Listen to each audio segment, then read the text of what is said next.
good news মৰমৰ বন্ধু বান্ধৱীসকল মোক অলপ আগতে মুখ্যমন্ত্ৰী ফেচবুক লাইভৰ যোগেদি আমাৰ ADRE গ্ৰেড 3 গ্ৰেড 4 স্বাস্থ্য বিভাগৰ টেকনিক্যাল নন টেকনিক্যাল আৰু আমাৰ এলিমেণ্টাৰী টিচাৰ আৰু গ্ৰেজুৱেট আৰু হায়াৰ ছেকেণ্ডেৰী টেটখনৰ ফাইনেল ৰিজাল্ট সম্পৰ্কে এক ঘোষণা কৰিলে অৰ্থাৎ 15 অক্টোবৰত ঘোষণা কৰা হ'ব ADRE চতুৰ্থ বৰ্গৰ বা 4th গ্ৰেডৰ ফলাফল ফাইনেল ফলাফল এইটো আৰু 10 অক্টোবৰত ঘোষণা কৰা হ'ব SIR পৰীক্ষাৰ ফল আপোনালোকে এইটো যিসকল বন্ধু বান্ধৱীসকলে কেইদিন আগতে SIR পুলিচৰ পৰা যি পোষ্ট ওলাইছিল ৰিক্ৰুটমেণ্টটো হৈছিল বহুত দিন হৈ গ'ল ইতিমধ্যে ইয়াৰ ফাইনেল ৰিজাল্টটো 10 অক্টোবৰত পাব ইয়াৰ যদিও 10 অক্টোবৰত সবে এপইণ্টমেণ্ট কৰাৰ আছিল ডেটটো আছিল মুখ্যমন্ত্ৰী কোৱাৰ নিচিনা কিন্তু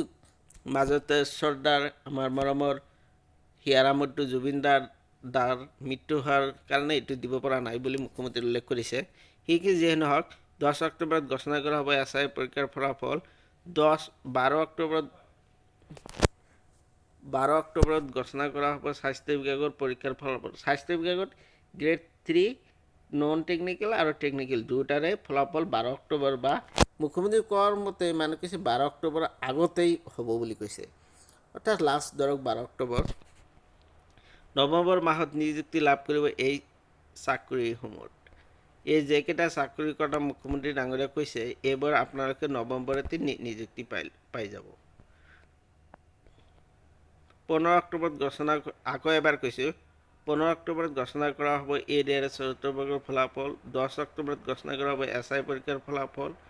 12 অক্টোবৰত ঘোষণা কৰা হ'ব স্বাস্থ্য বিভাগৰ গ্ৰেড 3 টেকনিক্যাল আৰু নন টেকনিক্যালৰ ৰিজাল্টসমূহ নৱেম্বৰ মাহত নিযুক্তি লাভ কৰিব এই চাকৰিসমূহ আপোনালোকে অৰ্থাৎ 15 দিনমান ঘৰত বহি থাকিব পাৰিব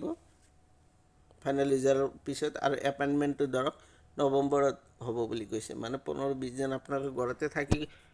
কাগজ পাতিবিলাক ফাইনেল ডকুমেণ্ট কি জইনত যাব পাৰিব কাপোৰ কানিবোৰ ৰেডি কৰি যিসকল বন্ধু বান্ধৱীসকলৰ ভাইবা দি আছে আজি গ্ৰেড 3 নন টেকনিক্যালৰ DMEৰ ভাইবা চলি আছে